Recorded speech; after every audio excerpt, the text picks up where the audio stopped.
c'est la ceinture alimentaire du Burkina Faso, une région fertile avec les meilleurs terrains agricoles du pays. À cette époque de l'année, alors que les champs de maïs et de millet sont en cours de plantation, il est difficile d'imaginer que pour de nombreux agriculteurs et leurs familles, c'est la saison de la faim, un temps où la nourriture est rare. La raison à cela, 6 mois auparavant, les agriculteurs ont inondé le marché avec leurs récoltes et n'avaient d'autre choix que de les vendre au prix le plus bas, ce qui a laissé bon nombre d'entre eux aujourd'hui sans argent ni nourriture.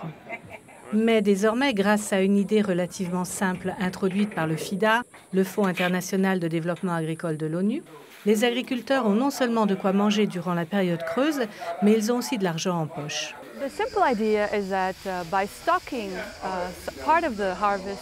L'idée simple est qu'en stockant une partie des récoltes de céréales et leur donnant une valeur commerciale, le stock est considéré comme une garantie, ce qui permet aux fermiers d'accéder à des financements ruraux qui peuvent ainsi leur fournir la quantité d'argent en liquide dont ils ont besoin pour acheter de quoi nourrir leur famille.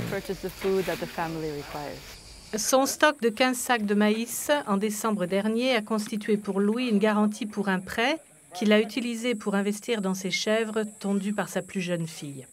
Tu prends le prêt, tu travailles, tu t'en rembourses et que tu récupères ta nourriture. Voilà, maintenant, au cas où tu dois vendre, au moins ça a un prix un peu élevé. Les prix du maïs ont augmenté de 40% depuis que Louis a mis ses sacs de céréales de côté.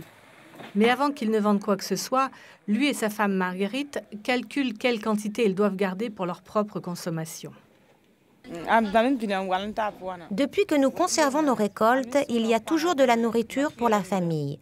Ensuite, on vend ce que nous voulons pour acheter des outils et ce dont nous avons besoin.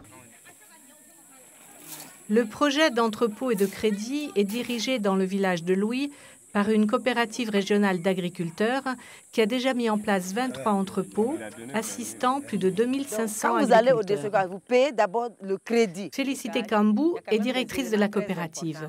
Aujourd'hui, elle est à Pouleba-Zintio pour convaincre plus d'agriculteurs d'adhérer au projet. Il y a des familles, ce n'était pas facile.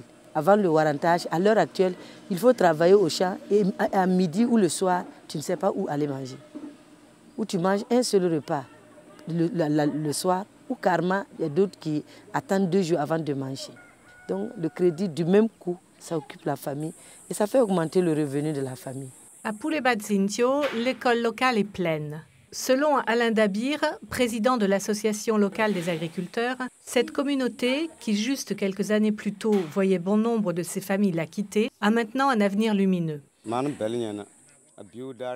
L'entrepôt a beaucoup aidé. Nous avons pu augmenter la production et gagner plus d'argent.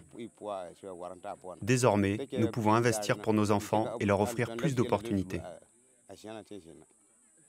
Au Burkina Faso, le projet d'entrepôt et de crédit du FIDA est mis en œuvre par l'ONG italienne CISV et est financé par le gouvernement italien. Dans les 2 prochaines années, 8 autres entrepôts seront construits, offrant des milliers d'autres fermiers à leurs familles les moyens de surmonter la saison de la faim.